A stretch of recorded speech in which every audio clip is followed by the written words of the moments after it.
Good morning. What if I told you that someone with all of the answers has been hiding in plain sight in a Facebook group dedicated to finding Hannah Kobayashi? So, a little bit of backstory before I get into it. I first learned about this case last week and became really obsessed starting last Saturday. So, I joined these subreddits and this Facebook group, and of course, watch Melissa and Jess's TikToks here. And I was really just interested in learning and talking about the case with people who had been in it on since the beginning. And yesterday, a member of the Facebook group posted some questions, some loose ends that she was trying to figure out. And I shared one of the TikToks I made, the one where I summarized my full theory. And I really did that just because I'm not very active on this app. So the idea that someone would see it here just naturally felt really out of the realm of imagination. And I wanted to see if anyone in the Facebook group agreed with me. On that same post, this person had commented, basically defending the family and defending Alan and saying Hannah can even file for an annulment or divorce. It's very detailed and very defensive, and I think that the person who made the post originally replied to this comment and like rolled her eyes and was like, whatever. Again, blowing someone off who may know the answers. Meanwhile, I had chimed in, sending, the TikTok saying like, let me know what you think, whatever. Thanks to everyone for sharing all their intel. And this same user says, this mysterious person says, can you share a recap? Some of us don't have TikTok. And I was like, okay. So I, kind of wrote it out. Same thing that was in my TikTok, nothing new that you guys haven't seen. And this person replies with this very, very long comment. I'm going to read it. It's going to make this TikTok long, but I think it'll be worth it. So everything you say is 100% plausible, which they meant plausible, and I agree that none of them have to do with her disappearance. For her direct family was shame, and for the other three was an FU. This first got out of her hands, then it got out of her travel mate's hands, then Aunt Elle just really put the icing on it for clout. 100% agree on the enablers, aka Aunt Elle. Her mom, dad, and Sydney were the ones who set boundaries. Her dad passed away next to the hotel where he was staying. Aunt Elle and her husband were staying there too. Aunt Elle and the husband were not financially assisting the dad. The RAD movement only paid for a couple of airfares. And then she gives the longer version below. Aunt Elle was the one who, the TikTok recording thing is in the way, who fed the information to Steve Fisher and asked him to be hush hush. Aunt Elle is all about followers, rights, etc. Sydney informed the authorities, not Steve Fisher. Sydney kept doing, up to a point, what LAPD said in order to not mix good with bad leads. I believe her money was taken in and unraveled all of this. Her NYC trip was planned by her own accord. She was not happy at all with her prior plan, which had nothing to do with the new arrangement, was now being intertwined. Something happened on that leg that gave her clarity that her freestyle was now to be limited, and the other people were manipulating her and controlling her to the point that she hid in the airport on purpose to miss her final leg. I believe the money was given to her, was taken as a pressure tactic to make her do as they wanted in NYC.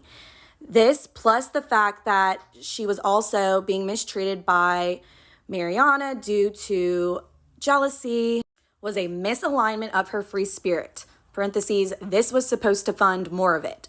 Bonus universe, matrix, timeline for the human trafficking incident that happened that day in the same wing by pure coincidence / last ping of her phone. Once she did not make it to New York after she really did not have any money, etc., ex-boyfriend and or Argentinians finally send her back the money. Hopefully by then she changed her passwords, etc. She couldn't explain to her family in Maui nor in New York what happened since they were not invited to the wedding and did leave to Mexico as the fastest way to just get away from it all. Some people say she already had another phone. She also could have bought another. Hannah's husband comes from money in Argentina. They all had tourist visas. She was probably told his life was in danger. which is not incorrect either. They had enough money to live abroad, but not the $800K now needed to get a business visa, own resident visa. He gained real estate clients from here and sold property and lifestyle to them in Argentina. Dollar really goes a long way over there. The hubby, the ex, trying to manipulate her free style, and the jealousy of the girlfriend and her funds being taken was the last straw for her. Hannah should not go to jail for any of this. Since there isn't enough even for racketeering, intention, getting the money without the lack of follow through, nope. She also did not fake her own disappearance. Just her one bad decision making after another. Now the other three are effed. Alan is better off trying to annul the marriage if still possible or settling for a quick divorce. So something really interesting was the user was editing the comment pretty much immediately after posting it. And I was confused about the bit about transferring money. And I commented back that, I really don't think that Hannah was coerced. And the person replied to me again, she wasn't coerced. I don't believe I said that. She was not forced at all. I believe they began to change more of the steps as this went along. Getting money from her aunt is not sufficient for her longer term funding in Mexico. Rosarito is cheaper than the US, but not cheap. Aunt Elle doesn't have that kind of money. Just wire the money. It can take 2 minutes to 2 hours. Guys, all of this went completely over my head yesterday. And then I was thinking about it this morning and I went back into the group, read the thread again, clicked on this profile and noticed some things. This person was a member of the Strange Disappearance of Hannah Kobayashi Facebook group since November 19th, 2024. Okay? Look at their profile picture, look at their cover photo. This is the profile picture. Reminds me of the universe, a matrix. And this is their cover photo. Alice in Wonderland, talking to Dorothy. I've seen some weird. And it's dated January 17th, 2023. 3 likes and 1 comment in Spanish. That translates to evade or to dodge someone/something. And then when I clicked on the profile itself, not just viewing the member information within the Facebook group, it got even weirder. The location is Auckland, New Zealand. That's a pretty weird place to be if you're connected to Spanish speakers somehow.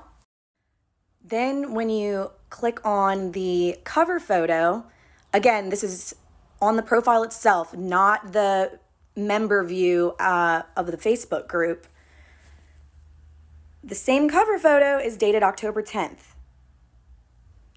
And same number of likes, same people who liked it, and the exact same comment and commenter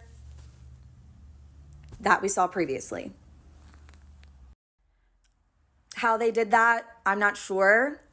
There's probably a very smart person here on TikTok that can give an answer for that. I have some people that I've reached out to that I think can help too, but they're late sleepers, so I don't know when exactly today they will call me back. But yeah, this person, based on their comment history, past those that I've read here in this TikTok, they seem to be very defensive of the family and of Amun and even the Argentinians at times. And they seem to have a lot of details that they're sharing that the other members of the group have ignored since November 19th. And what a great gag to play here. I'm not sharing the username of the profile. If for whatever reason I'm wrong and this person wants their privacy, they still have an opportunity to. Sorry, I got cut off. Yeah, I just in case I am wrong and this person is not who I think that they are, and they want to maintain that burner account for whatever reason, they still have the opportunity to delete their activity in the group and change their cover photo and profile photo if they want to. But, they posted all that stuff on the internet, so they obviously were interested in giving facts about the case or the story.